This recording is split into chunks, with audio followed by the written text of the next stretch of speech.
थाना मारहुताल में फर्जी रिपोर्ट लिखाने वाले 2 आरोपियों को गिरफ्तार किया गया है। दिनांक 29 नवंबर की शाम गोली लगने से घायल को मेडिकल कॉलेज लाए जाने की सूचना पर पहुंची पुलिस को अशोक वंशकार ने बताया था कि रेत मिट्टी सप्लाई का काम करता है। दिनांक 28 नवंबर को नीरज तिवारी से एक डंफर गिट्टी बरोया पनागर की साइड में गिराने की बात 7,000 रुपये में हुई थी। दूसरे दिन नीरज तिवारी एक डंफर मिट्टी बरोया पनागर की साइड में पहुंचाया था। उसे मोबाइल से बताया और पैसे देने को कहते हुए बोला, तब गिट्टी गिरेगी। उसने कहा कि गिट्टी गिरा दो, मैं पैसे दे दूंगा। तभी फोन पर नीरज तिवारी गाली गलौज करने लगा और गिट्टी का डंफर वापस करवा दिया। वह पैसे लेने घर गया तो नीरज तिवारी उसे मोबाइल पर बोला कि आस्था ढाबा कटंगी बाईपास पहुंच। वह आस्था ढाबा के सामने पहुंचा। वहां पर नीरज तिवारी मोहित राजपूत के साथ मोटरसाइकिल में आया। दोनों गाली गलौज करने लगे। उसने गालियां देने से मना किया तो नीरज तिवारी ने कमर से पिस्टल निकालकर उसे जान से मारने की नीयत से उसके ऊपर गोली चला दिया। वह अपने आप को बचाते हुए झुक गया तो गोली वाएं हाथ में लगी। वह वहीं पर गिर गया था। रिपोर्ट पर आर्म्स एक्ट का अपराध पंजीबद्ध कर विवेचना में लिया गया था। इसमें इंक्वायरी के और इन्वेस्टिगेशन के दौरान हमको ये पता चला ये झूठी एफआईआर इन्होंने कर ली थी करके, उसकी घटना का इस रूप पे था। तो मेन फरियादी इन्होंने 29 तारीख को अशोक वंशकार था, ये गिट्टी का सप्लाई के काम करता था। उसका अशोक वंशकार का नीरज तिवारी के साथ एक गिट्टी का पैसा का लेन देन का लेकर विवाद हो रहा था। उन्होंने 29/11/2024 को उनको बुलाता है, आस्था ढाबा कटंगी बाईपास के पास उनको बुलाता है नीरज तिवारी ने अशोक वंशकार को। और उसके दौरान नीरज तिवारी के साथ उनका दोस्त रहेगा मोहित राजपूत और नीरज तिवारी ने दोनों मिलके इनको गंदी गंदी गालियां देने लगते हैं नीरज तिवारी को और अशोक वंशकार को। उसके बाद नीरज तिवारी ने उनका पैंट में रखे गए पिस्टल को लेके अशोक वंशकार के ऊपर फायरिंग करता है और उसी दौरान उनको बाएं हाथ में भुजा के पास गोली लगती है और गोली के बाद उनको चोट लगती है, वहीं पे गिर जाते हैं आदमी। उसके बाद उसको अस्पताल में एडमिट करते हैं। इसी घटना के आधार पर अशोक वंशकार फरियादी बन के नीरज तिवारी और मोहित राजपूत के खिलाफ 307 का मुकदमा कायमी हो जाता है।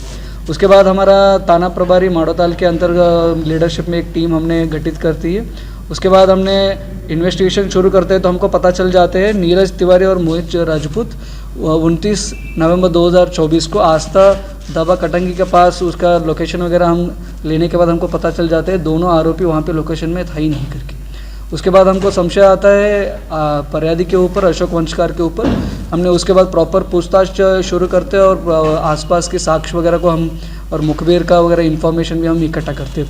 उसके बाद हमको ये पता चल जाता है ये मोहित राजपूत है, ये मतलब इन्होंने आरोपी बना लिया था अशोक वंशकार ने। ये मोहित राजपूत ने कुछ दिन पहले राजा पांडे की एक भतीजा है विवेक उर्फ चुवा पांडे, उनके खिलाफ एक 307 का मुकदमा इन्होंने कायमी करा लिया था हज़ार उससे पहले इन्होंने मोहित राजपूत ने। उसके बाद इन्होंने क्या करते हैं, राजा पांडे और दरोगा पांडे है उर्फ विशाल पांडे, इन्होंने दोनों मिलके ये प्लान करते हैं इनके खिलाफ, इनको फंसाने के लिए, मोहित राजपूत को फंसाने के लिए एक झूठी एफआईआर करने के लिए इन्होंने प्लान करते। उसी दौरान दरोगा पांडे और राजा पांडे और उनके दो साथी राजा वंशकर और वह अमन ठाकुर, ये चारों लोग मिलकर प्लान करते हैं मोहित राजपूत को फंसाने के लिए। इन्होंने चारों लोग मिलकर अशोक वंशकार को भी इसमें ले लेते। वो अशोक वंशकार को ये दरोगा पांडे और बाकी 3 लोग मिलके उनको गोली का एक इंजरी उन्होंने पहुंचा देते हैं वहाँ पे पहले ही उन्होंने प्लान करके। उसके बाद उस प्रकरण को इन्होंने झूठी तरीके से इनको फंसाने के लिए नीरज तिवारी और मोहित राजपूत के खिलाफ इन लोगों ने एफआईआर कर लेते। उसके बाद हमने टीम बना लिया थाना प्रभारी मारहुताल और क्राइम ब्रांच और सीएसपी मारहुताल के अंतर्गत। उसके बाद इन्होंने टीम वालों ने फाइंड आउट कर लिया, इन्होंने चारों लोगों ने प्लान करके उन्हें झूठी एफआईआर से फंसा लिया। इसी के दौरान हमने पनागर की टीम और मारहुताल की टीम इनको कल उन्होंने दरोगा पांडे को और विशाल पांडे को हमने कल गिरफ्तारी किया और उसी के दौरान पनागर की टीम ने उनके तरफ से 3 पिस्टल को रिकवरी कर लिया और उसी के दौरान मारहुताल की टीम ने भी एक पिस्टल को मतलब घटना के क्रम में उन्होंने उपयोग किया था, उस पिस्टल को भी हमने बरामद कर लिया। अभी पुलिस ने दरोगा पांडे और अशोक वंशकार मतलब पहला पीड़ित था उनको भी इसमें आरोपी बना लिया और बाकी 3 आरोपी लोग हैं इसमें राजा वंशकार, अमन ठाकुर और राजा पांडे, ये तीनों लोग अभी फरारी है और इसके अलावा ये दरोगा पांडे के खिलाफ एक पनागर थाने में 327 का भी एक इनके खिलाफ अपराध पंजीबद्ध था, उसमें फरार भी चल रहा था।